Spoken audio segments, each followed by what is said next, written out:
Okay guys, ನಮಸ್ಕಾರ guys. ಎಲ್ಲರೂ ಹೇಗಿದ್ರು ಚೆನ್ನಾಗಿದೆ ಅಂತ ವಿಡಿಯೋ ಮಾಡ್ತೀನಿ ಗೈಸ್. ಇವತ್ತಿನ ವಿಡಿಯೋದಲ್ಲಿ ಏನಪ್ಪಾ ತಿಳಿಸ್ಕೊಡ್ತಾರೆ, SSLC ಎಕ್ಸಾಮ್ ಮೂರನೇ ಎಕ್ಸಾಮ್ ಅಲ್ಲ ಯಾರೆಲ್ಲ ಬರ್ದಿದ್ದಾರೆ ಅಂದ್ರೆ SSLC ಮೂರನೇ ಎಕ್ಸಾಮ್ ಎಲ್ಲ ಬರ್ಬಿಟ್ಟು ರಿಸಲ್ಟ್ಗೋಸ್ಕರ ಕಾಯ್ತಾ ಇದ್ದೀರಾ. ಇನ್ನು ಸುಮಾರು ಜನ ಡೌಟ್ ಇರೋದು ಒಂದೇ ಮಾರ್ಕ್ಸು, ಇನ್ನು ಗ್ರೇಸ್ ಮಾರ್ಕ್ಸ್ ಕೊಡ್ತಾರಾ ಇಲ್ವಾ ಅಂತ ಅಂದ್ರೆ ಕೇಳೋದಾದ್ರೆ ಗೈಸ್ ಇದ್ರಲ್ಲಿ ಕ್ಲಾರಿಫಿಕೇಶನ್ ಕೊಟ್ಬಿಡ್ತೀನಿ. ಗ್ರೇಸ್ ಮಾರ್ಕ್ಸ್ ಕೊಡ್ತಾರಾ ಇಲ್ವಾ, ನಿಮ್ಗೆ ಗ್ರೇಸ್ ಮಾರ್ಕ್ಸ್ ಸಿಗ್ತದ ಇಲ್ವಾ ಅಂತ ಗೈಸ್.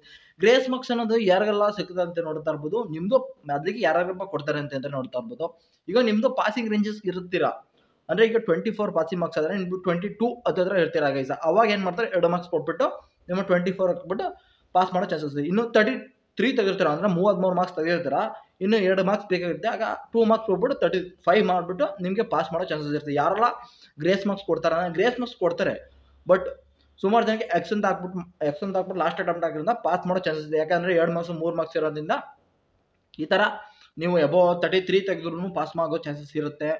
ಇಂಟರ್ನಲ್ ಸೇರಿಸಿ ಹೇಳ್ತಾರೆ, ನಾನು ವಿತೌಟ್ ಇಂಟರ್ನಲ್ ಸೇರಿಸಿ 33 ತೆಗೆದಿರಿದ್ರೆ ಸರಿ. ಈಗ 28 ತೆಗೆದಿರ್ತಾರ, ಬಟ್ ಇಂಟರ್ನಲ್ಸ್ ಎಷ್ಟೋ ಕಮ್ಮಿ ಬಿದ್ದಿರುತ್ತೆ, 1 ಮಾರ್ಕ್ಸ್ 2 ಮಾರ್ಕ್ಸು ಈ ಥರದಲ್ಲಿ ನಿಮ್ಗೆ ಕೊಟ್ಟು ಪಾಸ್ ಮಾಡಿರ್ತೀವಿ. ಇನ್ನು 24 ತೆಗೆದಿರೋನು ಓಕೆ, ಈಗ 23 ತೆಗೆದಿರ್ತಾರೆ, ಓಕೆ ಇನ್ನೊಂದು ಮಾರ್ಕ್ಸ್ ಬರುತ್ತೆ 24ಗೆ ಪಾಸಿಂಗ್ ಮಾರ್ಕ್ಸ್ಗೆ, ಬಟ್ ಇನ್ನೊಂದು ಮಾರ್ಕ್ಸ್ ಕೊಟ್ಬಿಟ್ಟು ಪಾಸ್ ಮಾಡೋ ಚಾನ್ಸ್ ಇರುತ್ತೆ. ಯಾರಲ್ಲ SSLC ಅವ್ರಿಗೆ ನೋಡ್ತಾ ಇದ್ದೀರಾ ನೋಡಿ, ಈ ಥರ ಇರುತ್ತೆ. ಗ್ರೇಸ್ ಮಾರ್ಕ್ಸ್ ಕೊಡ್ತಾರಾ ಇಲ್ವೋ ಅನ್ನೋದು ನಿಮ್ಗೆ ಕನ್ಫ್ಯೂಸ್. ಗ್ರೇಸ್ ಮಾರ್ಕ್ಸ್ ಕೊಡ್ತಾರೆ, ಬಟ್ ಎಲ್ಲರಿಗೂ ಕೊಡ್ತಾರಾ ಅಂದರೆ ಎಲ್ಲರಿಗೂ ಕೊಡಲ್ಲ. ಯಾರೆಲ್ಲ ಪಾಸಿಂಗ್ ಮಾರ್ಕ್ಸ್ ಹತ್ತತ್ರ ಇರ್ತೀರಾ ಅಂದರೆ ಪಾಸ್ ಆಗೋ ಹತ್ತತ್ರ ಇರ್ತೀರಿ, ಏನೋ ಒಂದು 2 ಮಾರ್ಕ್ಸ್ 3 ಮಾರ್ಕ್ಸ್ ಇದ್ದರೆ ಪಾಸ್ ಆಗೋ ಚಾನ್ಸಸ್ ಇರ್ತೀರ, ಇಂಥವ್ರಿಗೆ ಗ್ರೇಸ್ ಮಾರ್ಕ್ಸ್ ಅನ್ನೋದು ಸಿಗುತ್ತೆ.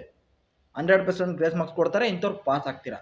ಯಾರು ಲಾಸ್ಟ್ ಅಟೆಂಪ್ಟ್ ಆಗಿರೋದ್ರಿಂದ ಹಂಗೆ ಅಂದ್ಬಿಟ್ಟು ಪೂರ್ತಿ ನೀವು ಕಮ್ಮಿ ತೆಗೆದ್ಬಿಟ್ಟು ನಿಮ್ಗೆ ಗ್ರೇಸ್ ಮಾರ್ಕ್ಸ್ ಕೊಡ್ತಾರಾ, ಎಲ್ಲದಕ್ಕೂ 5 ಮಾರ್ಕ್ಸ್ ಕೊಡ್ತಾರೆ, 10 ಮಾರ್ಕ್ಸ್ 5 ಮಾರ್ಕ್ಸ್ ಕೊಡಲ್ಲ. ಮ್ಯಾಕ್ಸಿಮಮ್ 3ರಿಂದ 4 ಮಾರ್ಕ್ಸ್ ಜಾಸ್ತಿ ಕೊಡೋದಂದ್ರೆ ಗ್ರೇಸ್ ಮಾರ್ಕ್ಸ್ ಕೊಡೋದಂದ್ರೆ 2 ಮಾರ್ಕ್ಸ್ ಕೊಡ್ಬೋದು, 3 ಮಾರ್ಕ್ಸ್ ಕೊಡ್ಬೋದು, 4 ಮಾರ್ಕ್ಸ್ ಕೊಡ್ಬೋದು ಮ್ಯಾಕ್ಸಿಮಮ್ ಅಷ್ಟೇ. ಇನ್ನು ಆ ರೇಂಜಿಗೆ ಬಂದರೆ ಅಷ್ಟ. ಈಗ ನೋಡಿ, ಈಗ 24 ಪಾಸಿಂಗ್ ಮಾರ್ಕ್ಸ್ ಆಗಿರುತ್ತೆ, ಆಲ್ಮೋಸ್ಟ್ 22 23 24 ಈ ಥರ ರೇಂಜಲ್ಲಿ ಇದ್ರೆ ಮಾತ್ರ ನಿಮಗೆ ಗ್ರೇಸ್ ಮಾರ್ಕ್ಸ್ ಅನ್ನೋ ಸಿಗುತ್ತೆ. ನೀವು 24 ಪಾಸಿಂಗ್ ಮಾರ್ಕ್ಸ್ ಇದ್ದರೆ ನೀವು 20 ತೆಗೆದಿದ್ರೆ ಕೊಡಲ್ಲ, 19 ತೆಗೆದಿದ್ರೆ ಕೊಡಲ್ಲ, ಈ ಥರ ಇರುತ್ತೆ ಗೈಸ್.